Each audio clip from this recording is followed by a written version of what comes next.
Under consideration, House Joint Resolution Number 1. Good gentleman from District 21. Thank you, good Speaker. I would ask unanimous consent to dispense with further reading of HJR 1. You've heard the request. Is there objection? Hearing none, then the gentleman is recognized to open the debate on the joint resolution. Thank you. I do hope you've had a chance to read through this. It's not long. This past summer, I think we all experienced a bit of angst. Lots going on. Our inability to react, that was frustrating. Frustrating to the point of we made attempts to bring ourselves here to no avail. We then began meeting as House and Senate working groups. I, for example, chaired a Senate and House State Affairs joint working group, and we discussed things about election law that ended up in the special session. We discussed things about appropriate authority, balance of power, and such, and those things did not end up in the special session. We came to the special session only able to discuss the things that were appointed to us. Again, very frustrating. The HDR you see here was a draft that I presented in our joint working group this summer. We wish that we had this authority this past summer. We wish the governor might have taken this up as a topic for a special session, but that didn't happen, and it wasn't our call. Once again, it wasn't our call.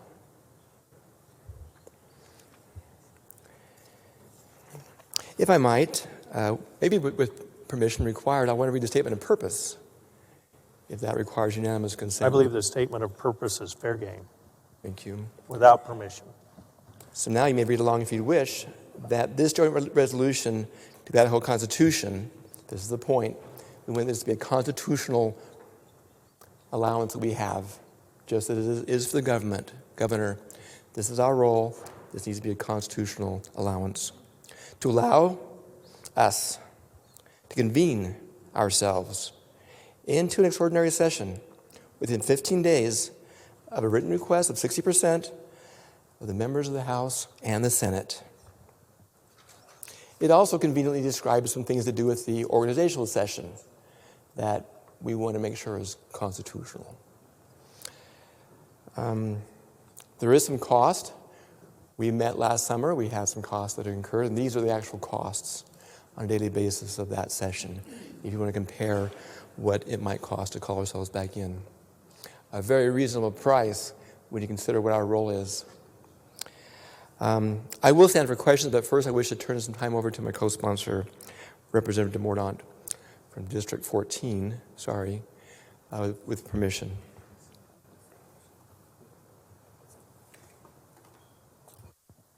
Is there further debate? Mr. Speaker. Good lady from District 14. Thank you.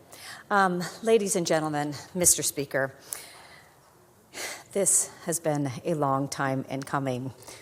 Too long, in fact. I have been reminded by many constituents that we are nearing 300 days of waiting to be able to represent our people, our constituents.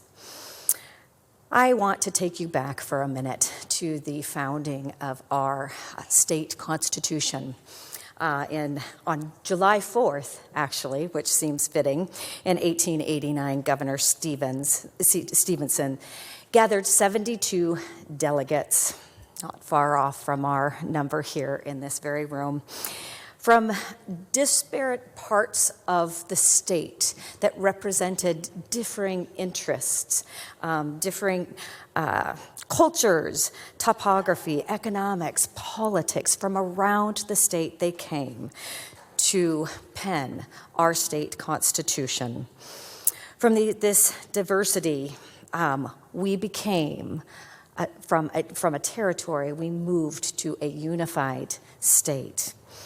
Not only in our state constitution, of course, but in our precious United States Constitution. We guarantee the people a Republican form of government, and that happens through us as representatives of our constituents. It is essential to have this Republican form of government to restrict the expansion of government and ensure the preservation of our precious liberties. That balance between executive and legislative and judicial happens, and it's critical to happen to protect individual liberties. And we have felt that acutely over these last 300 days. It balances government overreach. This interrelationship between the Idaho legislature and the governor is designed to ensure limited government accountability, transparency, and fiscal responsibility as we execute our legislative duties. Now, under unanticipated, exigent circumstances, which we certainly could call these last 300 days, it may arise that the legislature needs to call itself into session, which is currently not possible, and that, of course, is what we are considering today. I do believe that it rises to the level of, first of all, being the first thing we consider here in this body. By no means will it solve all the problems that we and our constituents feel right now, but it will certainly, in the long term, restore that balance of power between the executive and the legislative body. It's times like these that it really is not perhaps there may be little incentive for the governor or the executive branch to choose to assemble the legislature for the purpose of being accountable to it. And that is exactly when we then need to be able to call ourselves, and this constitutional amendment addresses that. When we are calling ourselves into session, we ought to be extremely cognizant of the cost to the taxpayers. And you will see that this approach in our constitutional amendment does address that in part. When we call ourselves in to the tune of over $20,000 a day, we had better make sure that what we are calling ourselves into rises to the level of that expense to the taxpayer.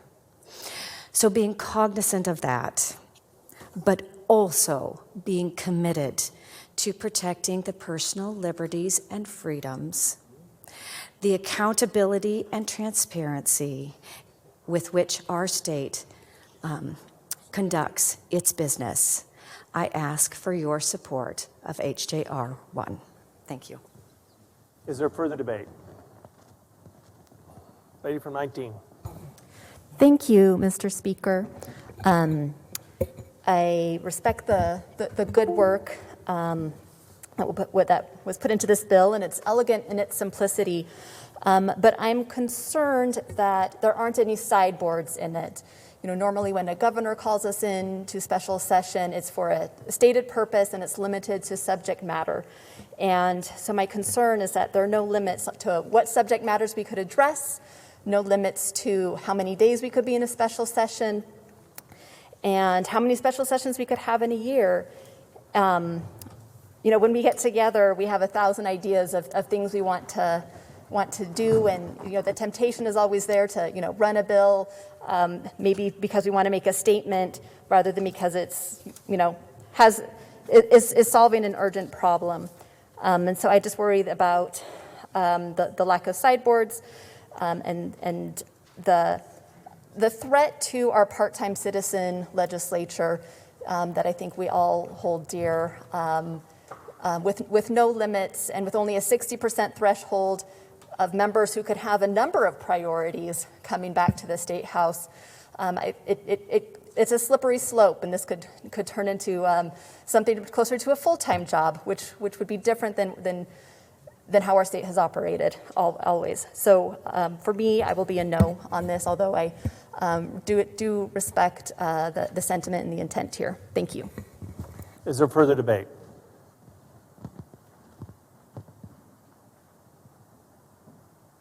Gentleman from 32. Thank you, Mr. Speaker. Would the good gentleman from 21 stand for a question? Will the good gentleman yield to a question? The gentleman yields. The gentleman yields. Thank you, Mr. Speaker. Mr. Speaker, my question is with the fiscal note, and I think it's somewhere around $21,300 per day. I'm not, the 13 years I've been here, I've always heard that figure to be somewhere around 33,000. I'm wondering where the discrepancy is. The gentleman from 21. Thank you. Yes, good speaker, gentlemen. Yes, that is the cost during the normal session. During the special session, though, there are fewer folks who are involved with us in a variety of capacities, and that's the difference of the cost. We've gone through the cost both in session and out of session, and there is a savings when we are in an extraordinary session that's different than when we are in a traditional session. So yes, we did examine those costs separately. Gentleman from 32. Mr. Speaker, would the gentleman yield to Would an the additional gentleman yield to question? another question? Gentleman yields. The gentleman yields. Thank you, Mr. Speaker, and good gentleman. I think I recall reading in the newspaper that the security costs for the special session were significantly higher, I think $87,000 for the 3 days we were here, additional cost. Has that been factored into this, to this figure on the fiscal note? Thank you, Mr. Speaker. So the security costs have been considered as typical, not as they were in an extraordinary session. I think that was a special circumstance where more security was provided. There will always be different parameters in an extraordinary session. This, for example, does not include a weekend, right? Those costs would go up. This doesn't include the extra security forces that were required during that particular session. This is looking at the cost of a more typical extraordinary session. 32. I thank the good gentleman for his answers and for the questions. Mr. Speaker, I'd like to debate the bill. You have the floor. Ladies and gentlemen of the body, I firmly believe that the legislature needs to be able to call itself back into session. I think there's some parameters that need to be put on that. I think the 60% threshold is not the adequate number. The reason I believe that is if we go to the effort of calling ourselves back into session, most likely the gentleman on the second floor isn't going to like us being here, and any action we take will most likely be vetoed, and we will need a 2/3 majority to override that veto. So why we don't have a 2/3 majority to start with, to me, seems to be a significant issue. Now, in some of the whiteboards discussions that have been held on this piece of legislation, I heard that 60% was the right number. That's 42 of us. And after we got here, we could convince the other 5 people necessary, the 47 people necessary to override the veto, we could convince them. Well, if we're going to go to the expense of bringing $20,000 a day to call ourselves into section, plus the travel expense and all that's included, I just think we should be starting with the 2/3 majority. It's the same majority required to pass bonds. For me, that's a significant problem and a tripping point. And I know I've seen the co-sponsor list. This piece of legislation is going to pass, folks. That's not the point. But I literally can't support the 60%. I wish you would think about that today, and I know my flowery debate's not going to change anybody's mind. But to me, it's an issue. When we come here and arrive at a piece of legislation that is not perfect, our job is to stand up as 70 individuals, put it in the blender, and try to make it better. That's why I stand before you today. And like I say, I'm sure this piece of legislation is going to pass. But I'll be a no vote on this. I certainly support the concept, and I support and appreciate all the work that's gone into this piece of legislation. Thank you. Thank you, good gentleman. Is there further debate? Good lady from District 33. Thank you, Mr. Speaker, friends. Just a couple points, because I fully support this. And remember that we are the representatives of the people, and it is our duty and our obligation to make sure that they are represented.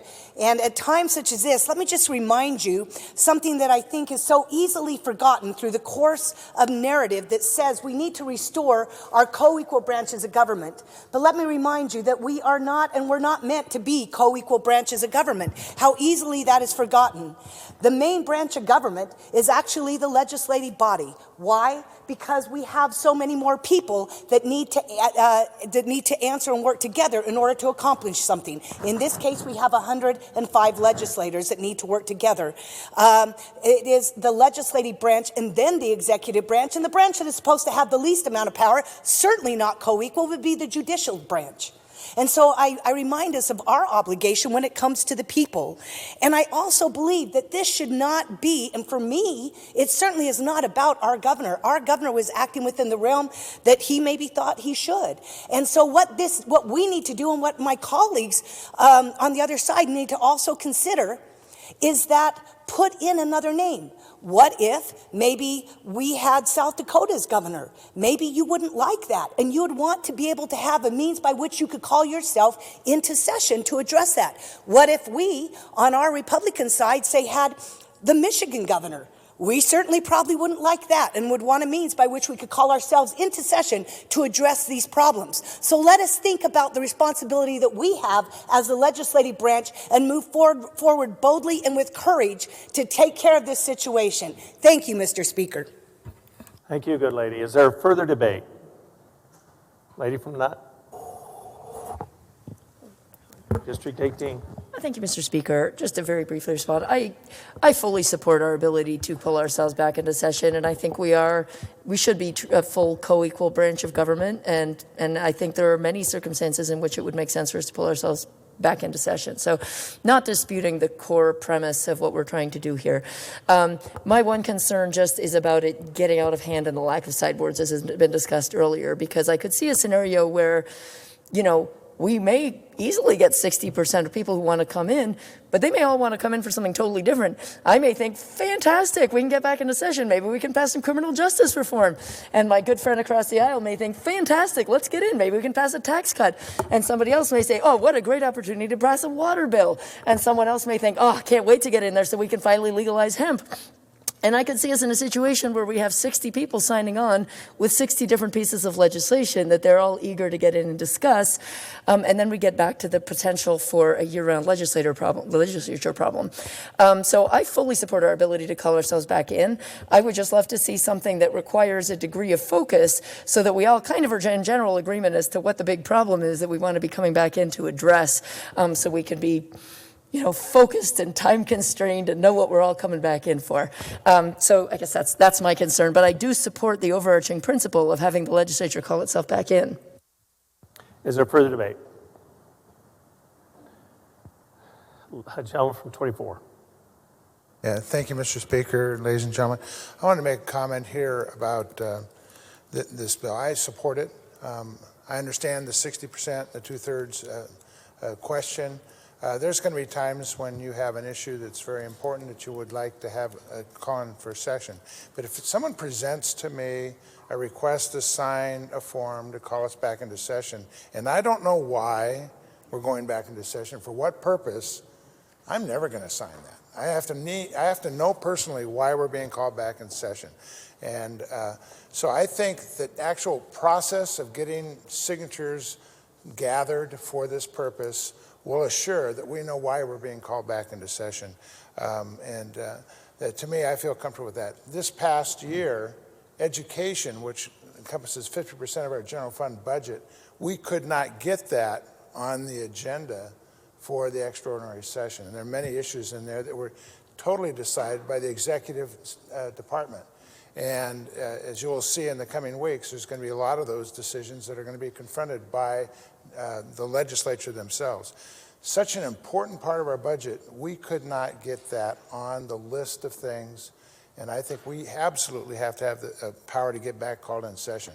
If we use 60%, and the argument that we can't override a veto with 60%, That may be true, but it will force the governor to find out why he wants to disagree so strongly with a legislature that would advance in a special session legislation. For that purpose alone, I think it's a good resolution. We should pass it. Is there further debate? Lady from 9. Thank you, Mr. Speaker. I fully agree that we should be able to call ourselves back into session when there's extraordinary circumstances that cannot wait until January. However, I believe this vehicle is much too wordy. I hope that all of you have availed yourself to go to the Secretary of State's office and get copies of this book.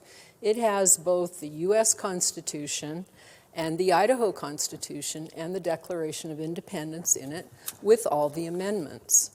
So as I learned the Constitution from the time I was very young, that constitutions are a framework with limited words, and you fill them in with law. So this amendment we have before us, to me, reads much of it like a law.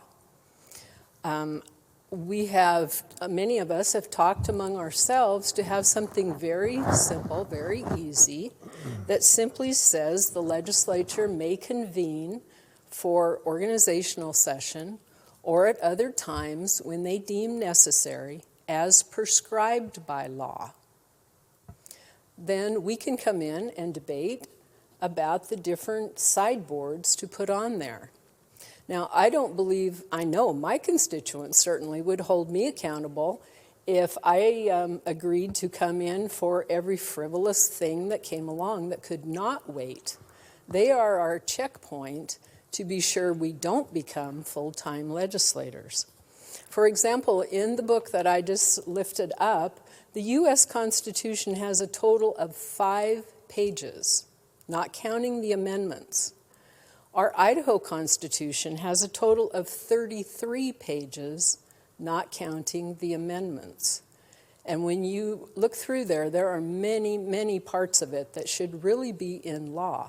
You know how difficult it is to change the Constitution. It has to be during the general election. So for us to try to get some of those extra words out, it's very difficult.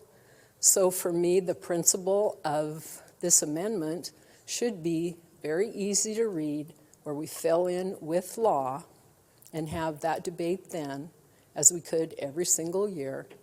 And when we take this, whatever we end up with, before the entire citizens who has to also vote on this, the fewer words we have, the easier it is for us to explain why we need to do this.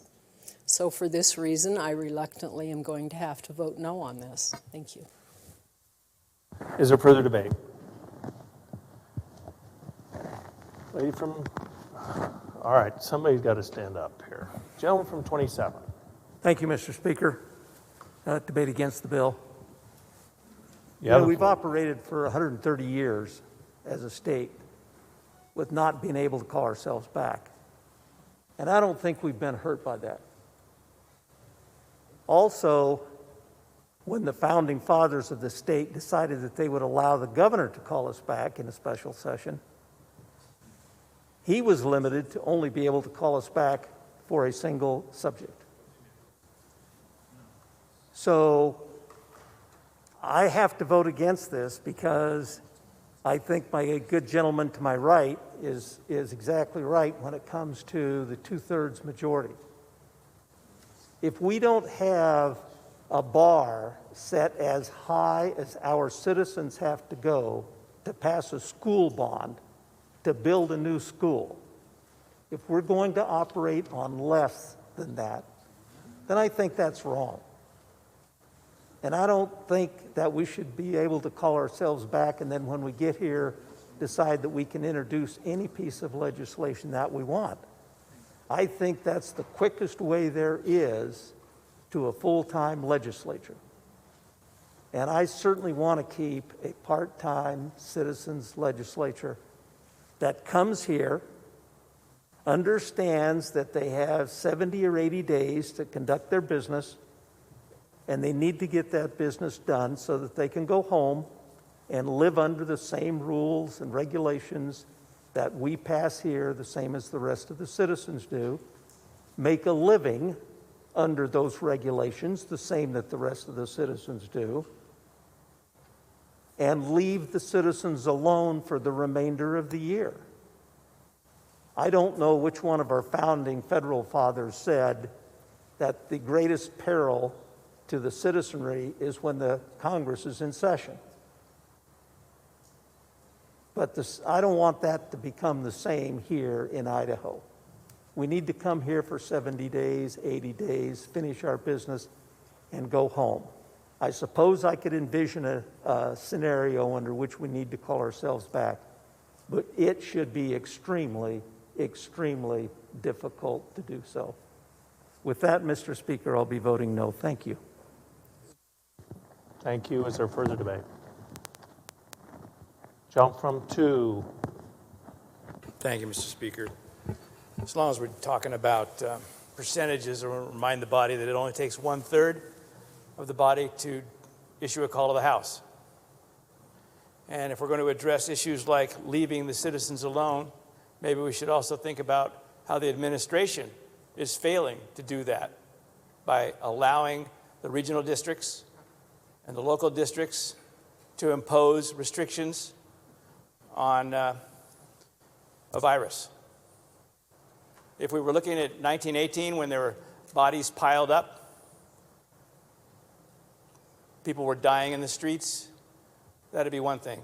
But when we're talking about testing positive for a virus, I'm not so sure that we can say that the representatives of the people should not be trying to act as some kind of an insulator against what we're seeing come from the administrative branch.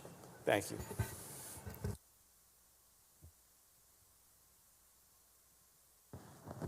Thank you, good gentleman. Is there further debate? Gentleman from 32. Thank you, Mr. Speaker. I believe this is an effort to talk about school bonds, and I wanted to address that real quick. I believe that's an issue that with the government prerogative, you know, we're talking about the government desires and wants to pass a school bond. This is the people's prerogative. They want us here to address an issue, then let's be here and do that.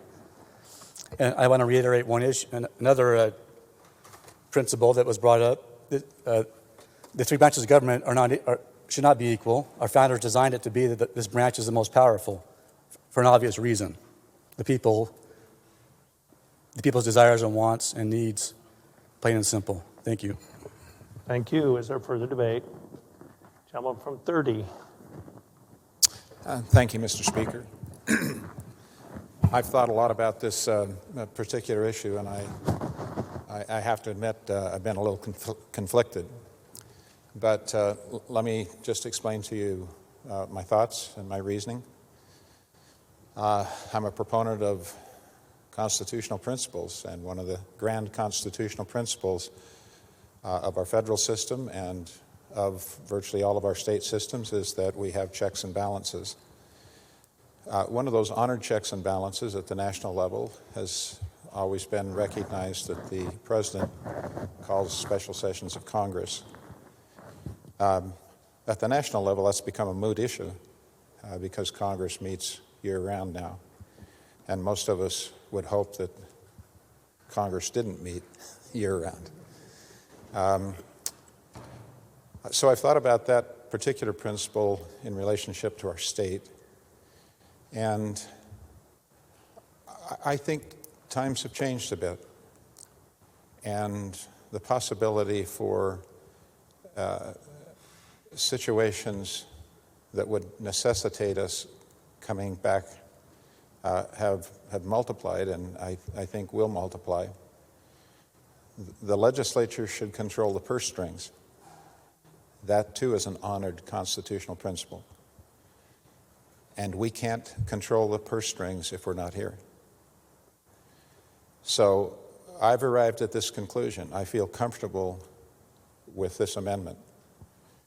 I think that we do need, under these extraordinary circumstances we've come to in this country, we do need the privilege of calling ourselves back in to session so that we might honor other constitutional principles of making law, making sure that law is followed, and exercising the right of the purse string, appropriating money, especially when that money is a lot.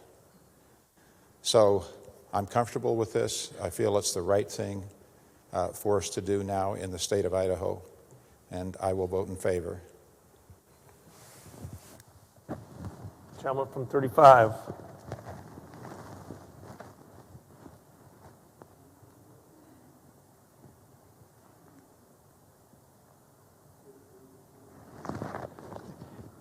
The new desk is a lot like the old desk. It's my first time.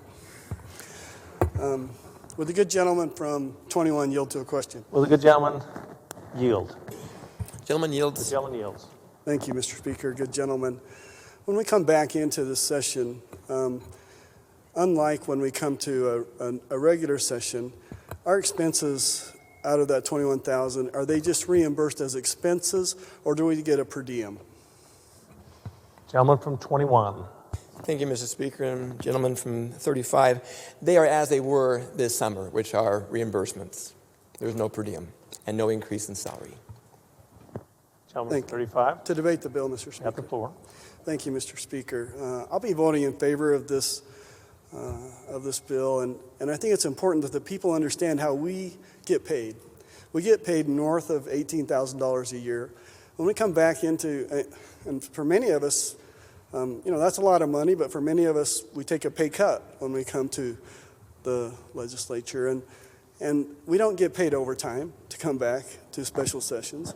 We don't get paid extra money, and we don't get paid a per diem, which is sometimes we have expenses less than the per diem, and we can use that money to help our constituents. But in this case, we only get reimbursed for our actual expenses when we come back into session. Therefore, we're not incented financially to come back into session. And to me, that's a check and balance in itself, to come with a purpose, to come with an idea that we're only going to be here a short time, hopefully, and that we get the people's business done. And so with that, I'll be voting in favor of this, and hopefully we can take care of problems that needed taken care of this year and from now on. Thank you, Mr. Speaker. Thank you. Is there further debate? Gentleman from District 31. Thank you, Mr. Speaker. I'd like to voice my support of this legislation and indicate that, to me, for 10 months now, the executive branch has been exercising. Good gentleman. Yeah. We Thank got you. to. For 10 We want to months record now, this for history. Thank you. Your first debate on the House floor. Very well. I'd like to indicate that for 10 months now, to me, the executive branch has been exercising its own authority, as well as the legislative authority that we hold in this body. Furthermore, it takes some time for the judicial branch to exercise its check. And one could argue that for 10 months, the executive branch has, in essence, held all of the power in the state. I feel like the checks and balances in our system of government require us to pass this legislation, and I'll be voting in favor of it. Thank you. Thank you. Good lady from District 10. Thank you, Mr. Speaker. I would like to speak in favor of this, and the reason being that many of my constituents have asked for exactly this to happen. And if it was just us deciding, then I would have pause, but it goes in front of all of the people of Idaho to make that determination, so I will be voting in favor. Thank you. Is there further debate? Oh, good lady from District 31. Thank you, Mr. Speaker. Just a couple things here. Ladies and gentlemen, as we talk about this issue, I think it's important that we don't conflate the decision to meet with the decision to support a certain issue. They're two entirely separate questions. The 60% simply means that there's something happening that we all feel strongly about, whatever it is, that we are willing to leave behind our jobs, our families, all of the activities that are going on back home, and come here with our suitcase and spend long days trying to solve problems. And not only are we not financially incentivized to do this, but we sacrifice a lot to come. 60% means that many people are willing to sacrifice enough to be here. Now, once we get here, will 66% of us agree on a particular solution? Maybe, and maybe not. But if 60% of us are convinced that it's important enough to sacrifice to be here, I believe we should have that opportunity. Now, one other thing that I think is important to consider. Under these circumstances, the choice that we have to make is, do we have a way moving forward to call ourselves into session, or do we not? That's the choice that we have right now at this point in time. We support a solution that allows us to call ourselves into session, or we say no and we leave ourselves without a solution. So it may not be a perfect solution, but I believe that it's an important solution and it's a way forward. And for that reason, I will be voting yes. Is there further debate? Gentleman from 22. Thank you, Mr. Speaker. I hesitated to debate on this bill, but I thought, been working on this since last summer and in working groups and up until we got here, and I thought, well, maybe I'd at least share a few of my thoughts with you anyway. One of the complaints is that this can lead to us being a full-time legislature. Maybe I'd like to remind us that nothing prevents us right now from remaining here all year long. Nothing. If we decide not to sine die, we can sit here all year long. Now, none of us want to do that. We've never wanted to do that, and I don't think we ever will want to do that, at least with the people that I know here in this body. So I don't see how us being able to call ourselves back in changes that ability. Next point that I hear about is the 60%. Why 60%? Why not 66? A school bond or levy requires 66, or it requires 66% to override a veto. We're talking about the ability for us to talk to each other, just to talk. We want to get together to talk about something. And that's a pretty high bar already. 60% of us have got to want to come in and talk about that. Not pass something, just to talk. 60%. I think that's a fair number. I'd like it a little lower, to be honest with you, but I'll be okay with 60. During the special session that we had in August, we had a bill that came up that the gentleman on the second floor did not propose, was not one of the listed bills that he wanted with our liability bill. And we passed that. And he didn't veto it. We didn't need 66.6% to pass a piece of legislation in the special session that was even different from what the gentleman on the second floor required or asked us to do. So why would we make it this high bar just to talk when all we have to have is something that's 50% to pass if it's a good idea? And if it's a good idea, I think the gentleman on the second floor will sign it and pass it if it's a good idea. So I don't necessarily need that high bar just to get us to talk. Also remind us that the majority of the states have this ability. It's interesting when you look at state constitutions, the ones that are all put together at similar time frames, they mimic each other. The time frame in which ours was put together, they all kind of mimic each other, and this was something that was just kind of unique at that time. But the majority of states have this ability. I think it's appropriate, and I think we should have that as well. And the final thing I would bring up is this is not decided by us here. What we're voting on right now is whether or not the people get to decide if this is a good idea. We're not deciding whether or not we can call ourselves back in. We're proposing the idea. Here's the idea. Idahoans, you tell us if this is a good idea. That's all we're doing today. And for that, and no other reason, I would recommend that you support this legislation. Is there further debate? Gentleman from District 7. Mr. Speaker, I would like to rise in favor of this bill. You have the floor.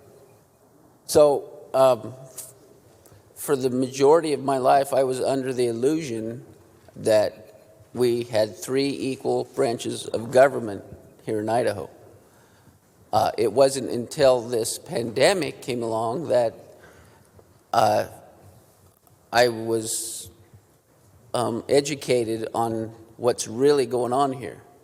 In my simple logic, for those that you know me, it's very simple. If we could not meet without the permission of the executive branch, how does that make us equal with the executive branch?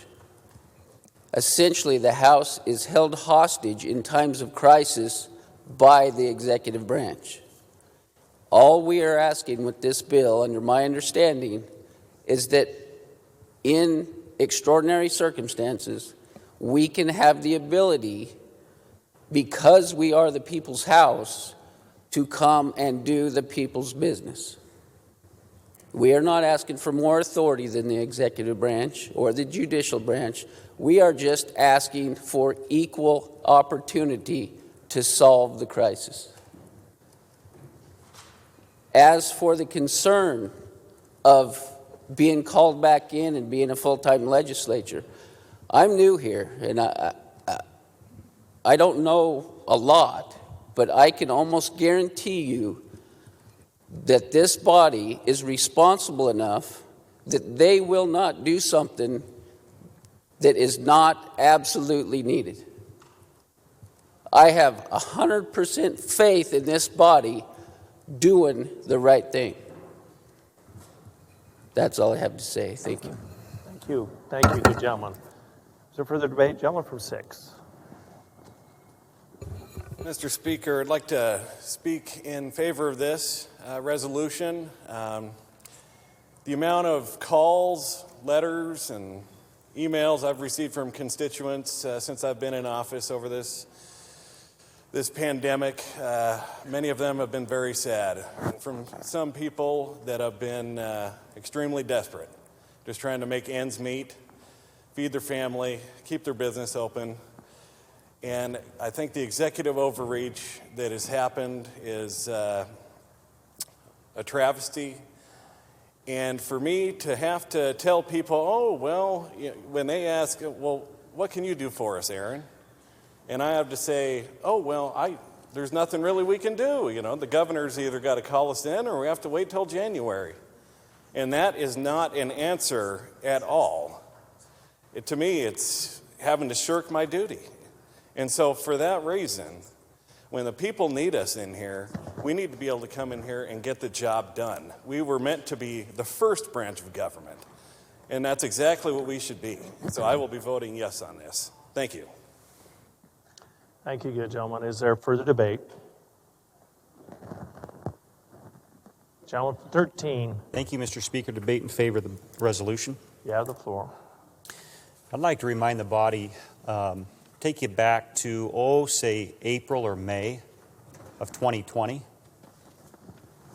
If this option would have been available and it would have taken 60% of us to get ourselves back in here, could we have acquired the 60%? Yeah, we could have. Could the Senate have acquired 60% of its members to get itself here? Yes, we could have.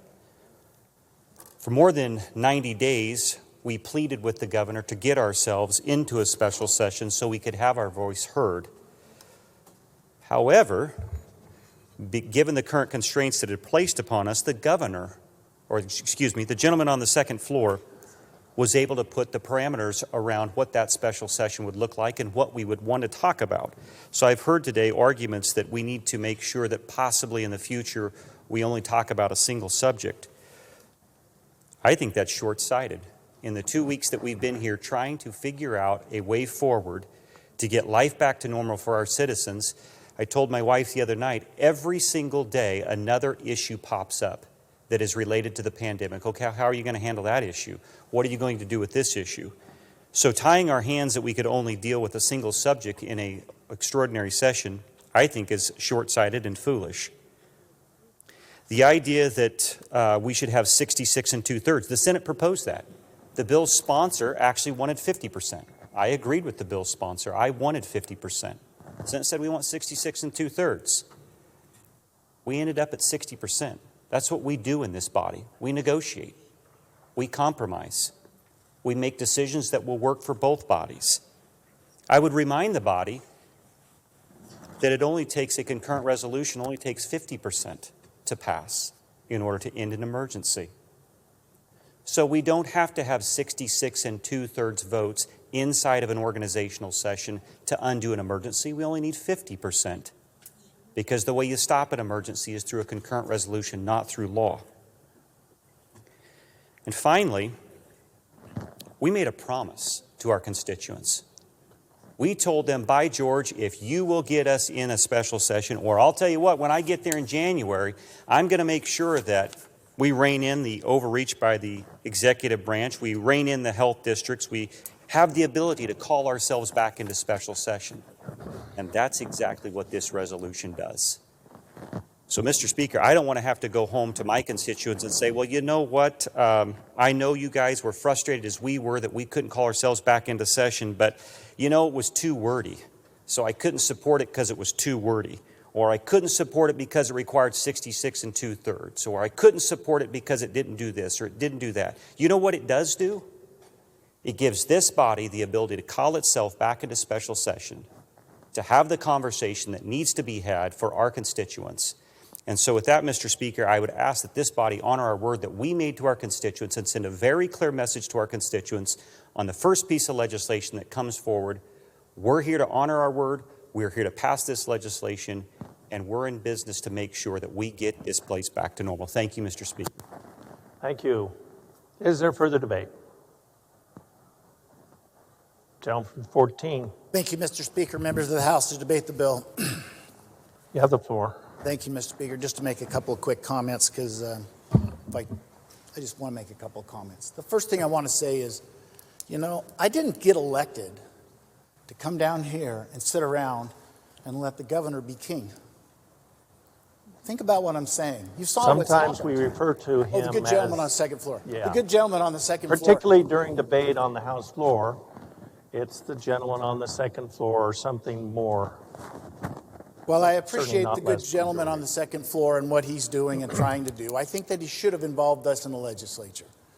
Think about what you've heard when you've been home. Think about what's going on right now in Idaho. As you go home this weekend, you're going to see some things that will frustrate you. It's control.